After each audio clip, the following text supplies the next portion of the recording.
Hey buddy, you're watching Life Online. We're here today to address a very, very serious issue that is plaguing our country at this very moment as we speak. As you know, recently there was an incident in Kuliapitia where a child was denied access to school and education because of the assumption that he was living with HIV. Furthermore, the education minister of our country also went on to state that the child should be separated from his mother because he believed that the mother also was infected with HIV. Now, we're here at the Grassrooted Trust today. We're going to talk to somebody living with HIV, and that, mind you, that person has been living for the last 10 years as well with HIV. And we're going to talk to Hans Bill Moria, who is a member of the Grassrooted Trust. So don't go anywhere. This is Life Online. මම හිතන්නේ මේ මෑත කාලයේදී මේ පහුගිය සති දෙක තුන ඇතුළත කාලයේදී අපිට අහන්න ලැබුණ ප්‍රවෘත්තිය නම් වැඩිපුරම කුලියාපිටිය ප්‍රදේශයේ HIV ආසාදිත වෙලා කියලා හිටන් ළමයෙකුට පාසල් යාමට නොහැකි වුණ තත්ත්වයක්. ඇත්තටම එතනදී ඒ ළමයාට ඇති වුණ ඔහුට තිබුණ මානව අයිතිවාසිකම් කඩවීම පිළිබඳව ඔහුට පාසලට යාමට නොහැකීම තිබෙන තත්ත්වය පිළිබඳව කතා කරන්න ඇත්තට මම අද මේ කතා කරන්නේ. එතනදී මට කියන්න තියෙන ප්‍රධානම කරුණ නම් දැනට අවුරුදු 10කට ඉස්සෙල්ලා මම ගත්තොත් එහෙම මම HIV සමග ජීවත් වෙන පුද්ගලයෙක්. අවුරුදු 10ක් තිස්සේ අපි ගොඩක් වැඩ කරා. මොකද්ද HIV කියලා කියන්නේ? HIV කොහොමද බෝ වෙන්නේ? HIV වලින් කොහොමද ආරක්ෂා වෙන්නේ? සහ මේ බෝ නොවන ආකාර අපි විවිධ ප්‍රජාවන් හරහා විවිධ මාධ්‍යයන් හරහා හැම අවස්ථාවකදී අපිට පුළුවන් හැම ආවිරකෙම අපි දැනුවත් කිරීම කරා නිවැරදි දැනුම ලබා දෙන්න. හැබැයි කියන්න කනගාටුයි අවුරුදු 10කට පස්සෙත් මම අවුරුදු 10ක් HIV සමග ජීවත් වෙනවා. කිසිම ප්‍රශ්නයක් නැතුව මගේ ශරීර සෞඛ්‍යය ඉතාම හොඳින් තියාගෙන හොඳට බෙහෙත් අරගෙන හොඳට ජීවත් වෙනවා. හැබැයි කියන්න කනගාටුයි මේ ළඟදී ඇතුණ මේ ප්‍රශ්නෙත් එක්ක විශේෂයෙන්ම ඒ විදුහලේ විදුහල්පති ඒ වගේම ඒ කුලියාපිටිය ප්‍රදේශයේ ජනතාව ඒ වගේම තමයි අවසාන වශයෙන් කලාප අධ්‍යක්ෂකතුමා අධ්‍යාපන අධ්‍යක්ෂකතුමා ඒ වගේම තමයි අවසාන වශයෙන් මතක් කරන්න ඕනේ අධ්‍යාපන ඇමතිතුමා එතුමා දක්වන ලද ප්‍රතිචාරය මේ පිළිබඳව අපිට විශේෂයෙන්ම HIV සමග ජීවත් වෙන කෙනෙක් හැටියට මට සතුටු වෙන්න බෑ.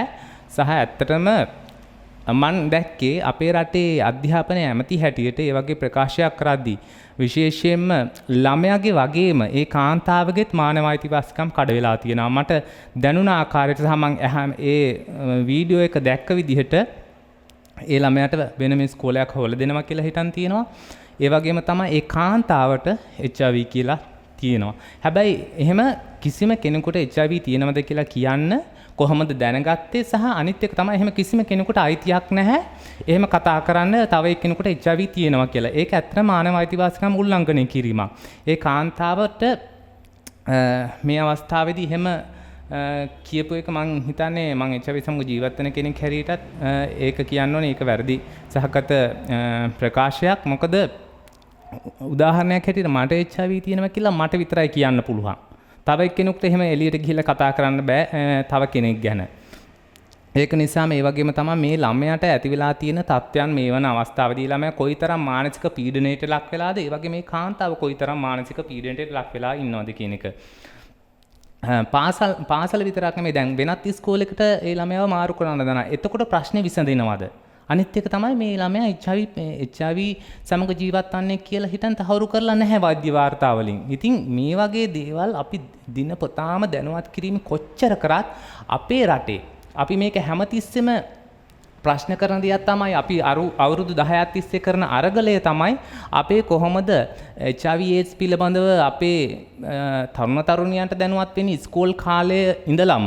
ඒ වගේම තමයි sexual and reproductive health පිළිබඳව අපි කොහොමද අපේ පාසල් කාලයේ තුලදීම දැනුමත්භාවය ලබා දෙන්නේ, අපේ පාසල් අධ්‍යාපනයට ඇතුළත් කරන්න කියන එක. මේක තාමත් අපේ පාසල් අධ්‍යාපනය තුල ඇතුළත් වෙලා නැහැ.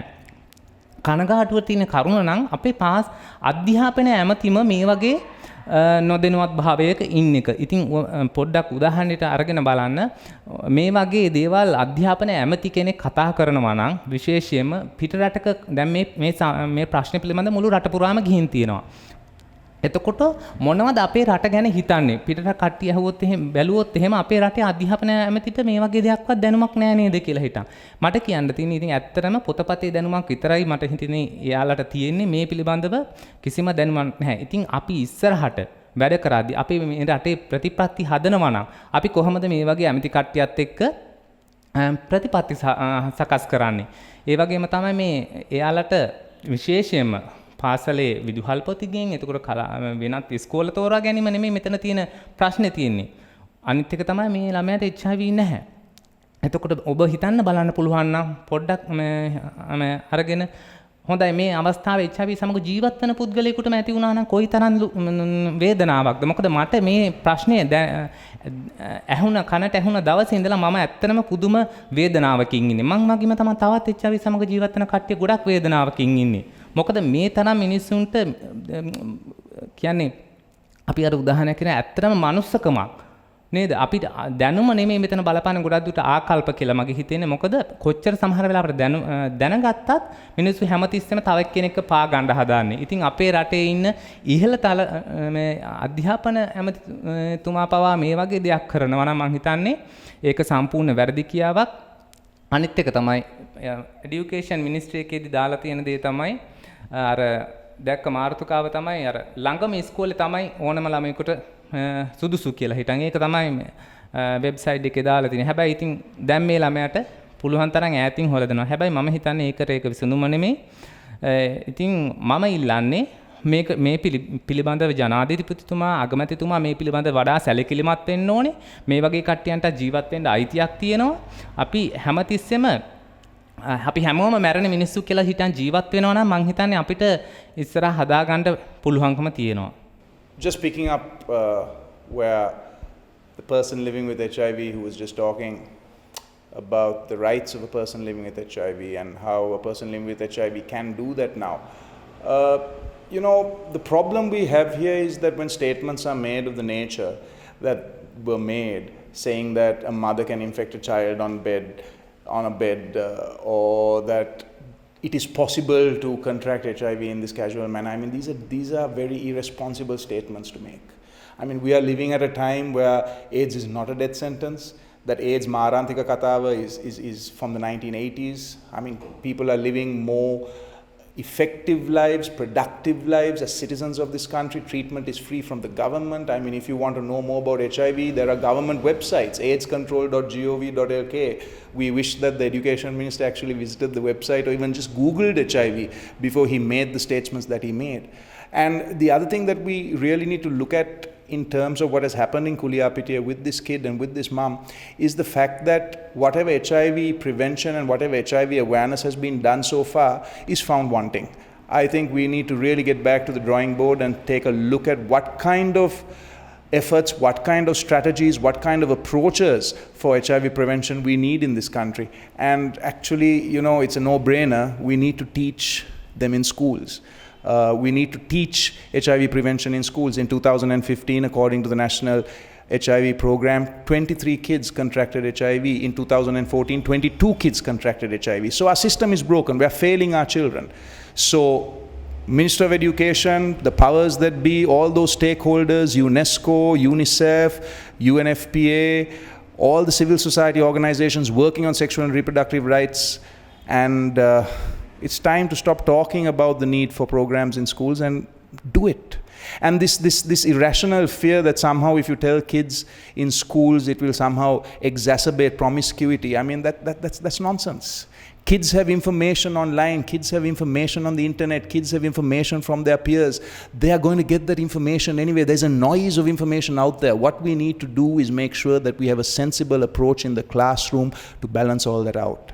And we need to make sure that when we're talking about HIV, we do not forget that in our country there are thousands of people living with HIV. Okay, according to the estimates, over 3,000. And I do know for a fact friends of mine are mothers with children who don't have HIV, mothers who live with HIV? What is the message that we are giving them, saying that we are going to institutionalize children if you live with HIV?